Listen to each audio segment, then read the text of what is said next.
2024 শিক্ষাবর্ষে নবম শ্রেণীর শিক্ষার্থীবৃন্দ, গণিত, অভিজ্ঞতা, প্রকৃতি ও প্রযুক্তিতে বহুপদী রাশি তোমাদের আগামী জুলাই 7 তারিখ থেকে যে সামষ্টিক মূল্যায়ন পরীক্ষার সম্ভাব্য তারিখ ঘোষণা করা হয়েছে, সেখানে সামষ্টিক মূল্যায়নের প্রকৃতি ও প্রযুক্তিতে বহুপদী রাশির এই অধ্যায় থেকে যে সম্ভাব্য প্রশ্ন হতে পারে সেগুলি নিয়ে তোমাদের আজকে আমি তোমাদের মধ্যে আলোচনা করব। যেমন বহুপদী রাশির উদাহরণসহ সংজ্ঞা, এক চলক, দুই চলক ও তিন চলক বিশিষ্ট বহুপদী রাশির উদাহরণ থেকে পদ, মাত্রা, সহগ, ধ্রুবপদ ইত্যাদি চিহ্নিতকরণ, একঘাত ও দ্বিঘাত রাশির গ্রাফ অঙ্কন, সমমাত্রিক বহুপদী, প্রতিসম বহুপদী ও চক্রক্রমিক বহুপদী রাশির উদাহরণসহ সংজ্ঞা। এটি হচ্ছে আমার পর্ব 1।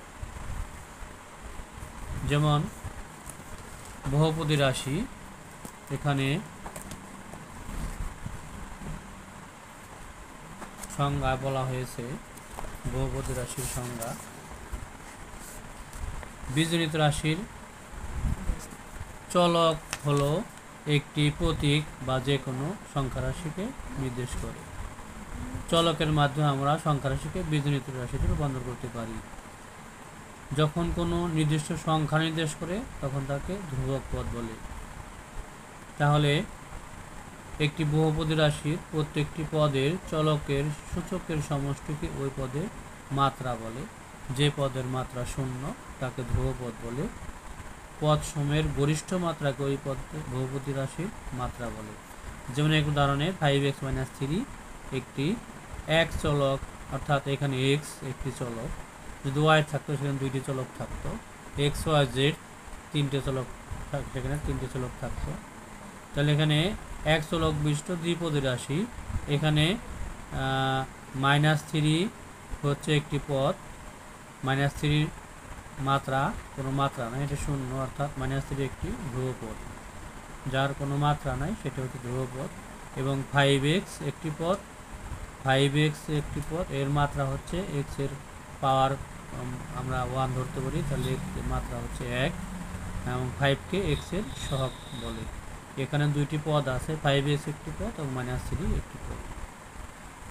এরপরে এখানে যেমন xy - 5x + y একটি দুই চলক বিশিষ্ট, অর্থাৎ x এবং y দুইটি চলক আছে। এখানে তিনটি পদ রয়েছে, একটি, দুইটি, তিনটি পদ। তাহলে এখানে xy একটি পদ এবং এর মাত্রা হচ্ছে এখানে মাত্রা হচ্ছে a1 1 2 হবে, এর সহগ হচ্ছে 1। এরপর আমরা দুই চলক বিশিষ্ট, এক চলক বিশিষ্ট একটি যেমন সমীকরণের সাহায্যে একটি সমীকরণ দেখানো হয়েছে এইভাবে। এখানে একটি সমীকরণ।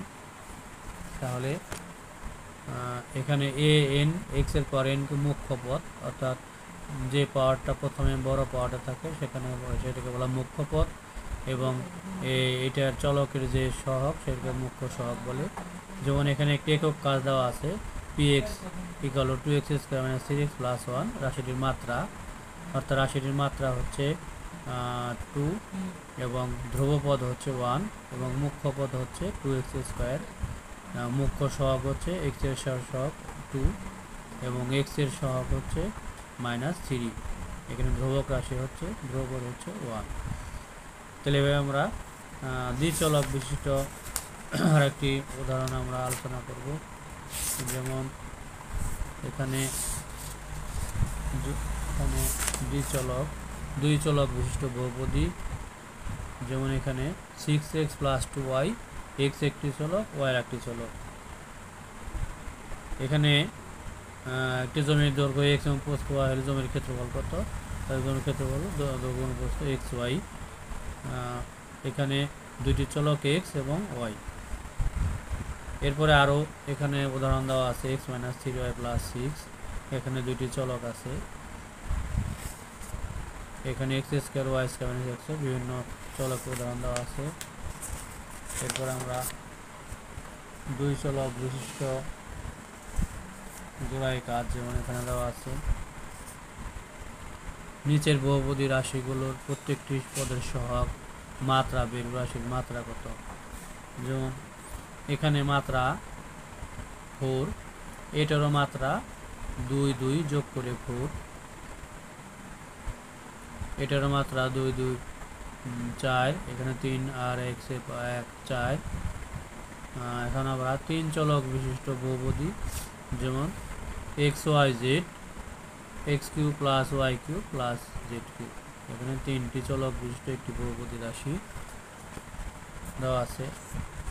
এখন আমরা এখানে যেমন একটা উদাহরণ দেওয়া আছে, বহুপদী রাশি উদাহরণ দেওয়া আছে, এর প্রত্যেকটি পদের সহগ এবং মাত্রা বের করো।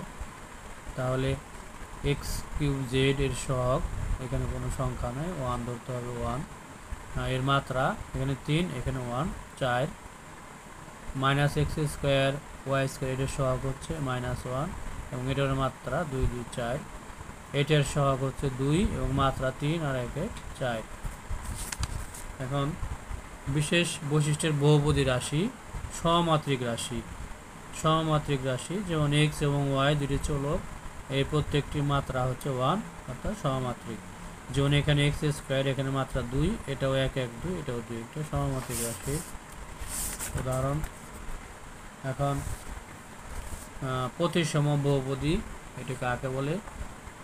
একাধিক চলক বিশিষ্ট কোনো বহুপদী রাশি যে কোনো দুটি চলক স্থান বিনিময় করলে যে রাশি পাওয়া যায় অর্থাৎ কোনো পরিবর্তন হয় না, তাই ওই রাশিটি প্রতিসম বলে। যেমন x আর y, x প্লাস y, যদি x এর স্থলে আমরা y বসাই, y এর স্থলে x বসাই, তাহলে রাশিটি পূর্ব অবস্থায় থাকে, তাহলে এটাকে একটি প্রতিসম বহুপদী রাশি। অর্থাৎ দুইটি চলক থাকলে চলক পরস্পর স্থান বিনিময় করলে যদি পূর্বের পদে ফিরে আসে তাহলে সেটাকে বলা হয় প্রতিসম রাশি। এটা চক্রক্রমিক রাশি, যেমন এখানে x y z তিনটি চলক আছে, চক্রক্রমিক রাশির তিনটি পদ যদি পরিবর্তন করা হয় অর্থাৎ x এর স্থলে যদি y এর স্থলে x এবং x এর স্থলে z এবং y এর স্থলে x বসানো হয়, তাহলে x এর স্থলে y, y এর স্থলে z এবং z এর স্থলে x যদি বসাই তাহলে এখানে আবার সেই পূর্বের রাশিটি ফিরে আসে। অর্থাৎ তিনটি চলক পরিবর্তন করলে যদি আমরা পূর্ব অবস্থা ফিরে আনতে হবে সেটাকে বলা হয় চক্রক্রমিক রাশি। তাহলে শিক্ষার্থী বন্ধুরা, আজ আমাদের প্রথম পর্ব এখানে শেষ। আশা করি তোমরা সামষ্টিক মূল্যায়নের এই প্রশ্নগুলি তোমরা বেশি করে অনুশীলন করবে। সবাইকে ধন্যবাদ জানিয়ে আজকের মতো আমার পর্ব এখানে শেষ করছি।